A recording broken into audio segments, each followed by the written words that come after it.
I have here the original Nintendo DS from 2004. Now, I got this used for $18. And you can see right there, 2004 Nintendo. And it does have, you know, a broken hinge there, but it turns on just fine. And all the buttons work. We got Spider-Man 2 and then Game Boy Advance game, and I did my settings and everything. Right up there it says Spidey, the time. I need to charge it. Yeah, start, select, work, all the buttons, the D-pad, the shoulder buttons, it all works. And the stylus, at first I thought I got the wrong stylus, but it fits just so nicely. It's just an extremely small stylus, smaller than the DS Lite stylus. So I've never had an original DS before, and I've just been seeing so much about it. And, you know, I wanted that original 2004 DS feel with my games, so I went ahead and bought one. I think it was worth it. I am going to try to fix the hinge sometime. But it works. As long as you don't pull the hinge off, then you're in trouble. But yeah, it works. It has some adhesive stuff there. That was where our sticker was. Probably I can just wipe that off with like a Mr. Clean Magic Eraser. Nintendo decal. Well, not decal. Actually, yeah, it is a decal. It's like a sticker just kind of put on there, I think. Property of. I'll write my name on there. The battery case. Nintendo. Oh, sorry. No, that. Nintendo DS. I was just reading that wrong. And Game Boy Advance cartridges fit so nicely in there, it's not even funny. I have to be careful with this thing, though.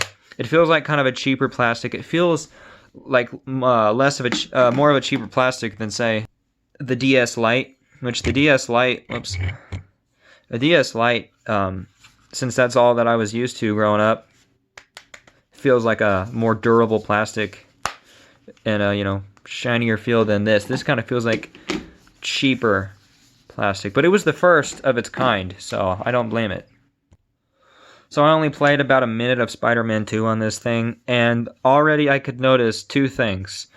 The screen brightness is a lot less bright than the DS Lite, and the screen itself only has two brightness settings, bright and then completely dim, whereas the DS Lite has like three brightness settings, 3 or 4.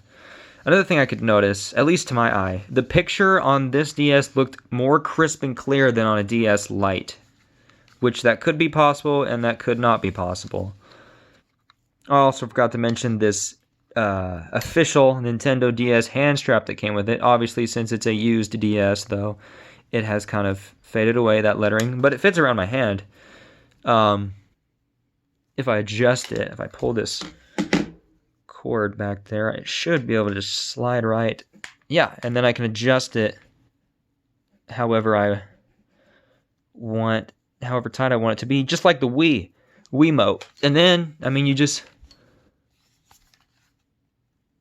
Actually, you would put that on the other hand, wouldn't you?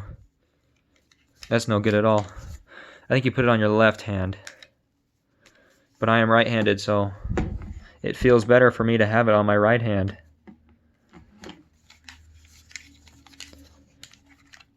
No, that sucks. That does not work at all. Huh. Weird. Yeah, that's not at all comfortable. Maybe it's just for show, then. Maybe it's just for show, because that... I mean, I cannot... actually, yeah, I think I figured out how to do it now. Yeah, you just put it on there like this. The DS emblem right down there. Right away, you'll notice that the button placement is a lot different, and the buttons are a lot different too. It all feels a little bit cheaper, to be honest. And the original DS is a hulking mass compared to the DS Lite. I compared the sizes of them, and I compared the sizes of this and the 3DS XL. This is about the same size as a 3DS XL.